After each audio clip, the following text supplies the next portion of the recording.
Que Dios les bendiga, hermanos. Vamos a estudiar la Biblia, vamos a hablar de las cosas de Dios para que nos fortalezcan, para que nos den el espíritu de vida que nuestra vida espiritual necesita. Y durante esta semana vamos a hablar, hermanos, de un hombre que pienso que, como muchos nombres en el Antiguo Testamento, casi están en el olvido. Los citamos, los oímos muy de vez en cuando, pero pienso que hay un volumen enorme de lecciones que podemos aprender de ellos. Si a usted le preguntan qué puedo aprender de la vida de Esdras, ¿cuál sería su respuesta? Voy a dedicar este primer audio solamente a tratar de encajonar la vida de Esdras dentro del estudio que yo voy a presentar durante esta semana. Podemos decir que él fue el segundo de los 3 líderes principales que salió del cautiverio babilónico para venir a la reconstrucción de Jerusalén. Zorobabel fue uno de los 3 líderes que reconstruyó el templo.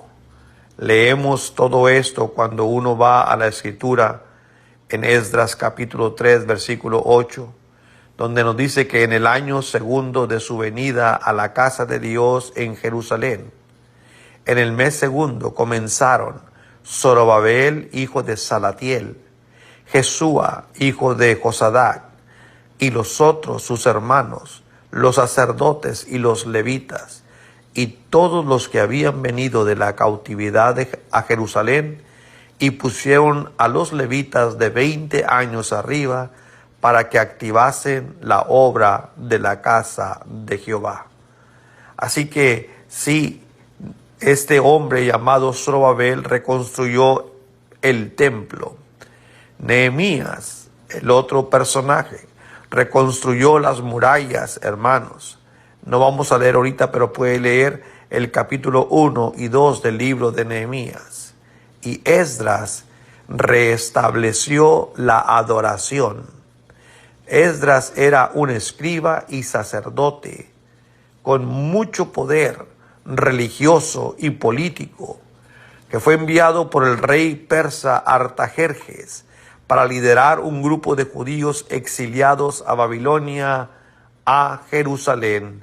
Esdras capítulo 7 y versículo 8 nos dice: y llegó a Jerusalén en el mes quinto del año séptimo del rey. Así dice la palabra. Y el versículo 12: Artajerjes, rey de reyes, a Esdras, sacerdote y escriba, erudito en la ley de Dios, de la ley del Dios del cielo, paz.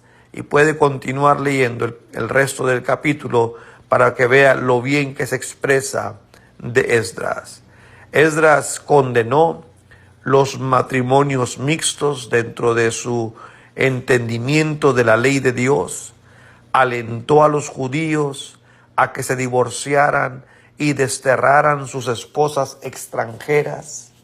Esdras renovó la celebración de las festividades que Dios había ordenado a su pueblo, tales como la Pascua y otras tantas celebridades, el mismo día de reposo, y apoyó la reedificación del templo y la reconstrucción de la muralla de Jerusalén. Dice el capítulo 7 de este libro de Esdras, del versículo 10, porque Esdras había preparado su corazón para inquirir la ley de Jehová y para cumplirla, y para enseñar en Israel sus estatutos y decretos. Este versículo describe una configuración, por decirlo así, de la comunidad, hermanos, de conformidad con la Torá o con la ley. El objetivo de Esdras era aplicar la ley y sus intachables credenciales como escriba, como sacerdote, le permitieron permanecer como un líder modelo a quien los judíos podían, hermanos, verlo con mucho agrado, pero sobre todo con respeto.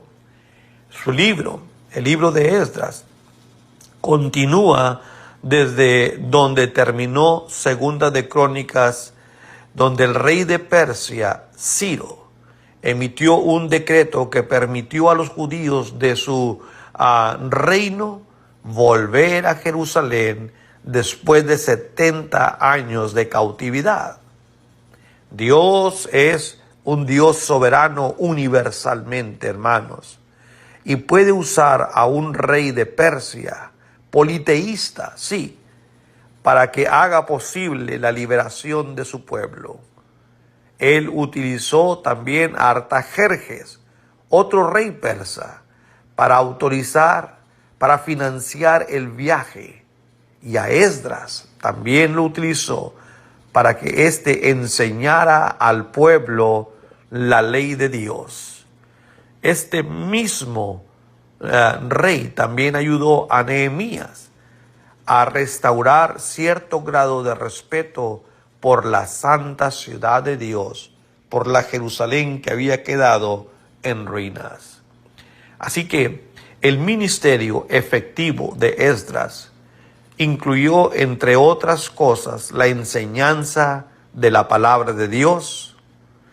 Él inició varias reformas, entre ellas, como dije, la restauración de la adoración. Sí, porque después de 70 años el pueblo se había olvidado de lo principal, la adoración. Y también dirigió el avivamiento espiritual en Jerusalén. Él se encargó de promover, de incitar, de hacer nacer, hermanos, este movimiento espiritual para que el judío regresara con el objetivo de adorar a nuestro Dios. Así que estas reformas, hermanos, magnificaron la necesidad de una verdadera preocupación por la reputación y por la imagen pública que Dios y su pueblo tenía ante el mundo. ¿Qué debe pensar el mundo respecto al pueblo de Dios con los muros de la ciudad en ruinas? ¿Qué distinguiría al pueblo de Dios que había sido culpable de los matrimonios mixtos con aquellos que no estaban en la correcta relación del pacto con el único Dios verdadero? Nehemías y Esdras, hermanos, fueron y son ahora mismo, sí, podemos decirlos, un aliento para el pueblo de Dios, para magnificar la adoración a su máxima prioridad, para enfatizar la necesidad y el uso de la palabra de Dios como la única regla autoritaria para vivir delante de Dios y para estar preocupados por la imagen que el pueblo de Dios muestra ante el mundo. Vaya trabajo, hermanos. Esdras volvió del cautiverio en Babilonia, esperando encontrar al pueblo sirviendo al Señor con alegría. Pero a su regreso a Jerusalén encontró todo lo contrario. Él se sintió frustrado, triste, su corazón le dolía, pero aún confiaba en el Señor. Quería que el Señor cambiara la situación y se culpó a sí mismo por no ser capaz de cambiar los corazones del pueblo. Esdras deseaba que el pueblo supiera qué tan importante, qué esencial era la palabra de Dios. Nada debe reemplazar la adoración a Dios, hermanos. Nada debe reemplazar la obediencia. No es opcional. El Dios soberano cuida y protege a sus hijos, cumpliendo siempre sus promesas y alentando a quien Él envía.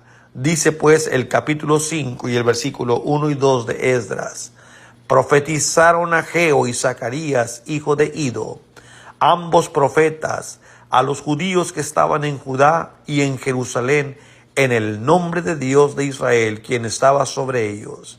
Entonces se levantaron Zorobabel, hijo de Salatiel, Jesúa, hijo de Josadac, y comenzaron a reedificar la casa de Dios que estaba en Jerusalén, y con ellos los profetas de Dios que les ayudaban. Incluso cuando parece que su plan se interrumpe, como con la reconstrucción de Jerusalén, Dios interviene en el momento oportuno para continuar su plan. Y termino diciendo lo siguiente: Dios está íntimamente involucrado en nuestras vidas, queridos hermanos y hermanas. Así también lo estuvo con la vida de Esdras. Y así como Esdras, a veces estamos capacitados para hacer lo imposible y a veces no. Esdras hizo lo imposible porque la buena mano de Dios siempre estuvo con él. Dice el capítulo 7 y el versículo 9, porque el día primero del primer mes fue el principio de la partida de Babilonia, y al primero del mes quinto llegó a Jerusalén, estando con él la buena mano de Dios. Cada creyente es un templo vivo, dice la Escritura, en el que el Espíritu Santo habita. Las fuerzas opuestas en los días de Esdras eran personas cuya maldad estaba en sus corazones. Pero la fuerza de oposición en nuestra vida cristiana hoy es la misma maldad. Satanás, quien ha venido a destruirnos y a su vez a destruir el templo de Dios, como dice Jesucristo en Juan capítulo 10 y versículo 10. Nuestros objetivos deben ser dignos tanto a los ojos de Dios como a los nuestros. Las tristezas de ayer pueden ser los éxitos de hoy, no se les olvide. Si la mano del Señor está sobre nosotros, el objetivo de Esdras era digno a los ojos de Dios, y él usó eficazmente la tristeza del regreso de los judíos para el éxito de la reconstrucción de la ciudad de Dios y la restauración de la adoración. Esto es lo que dice la palabra de Dios. Por su atención, muchas gracias.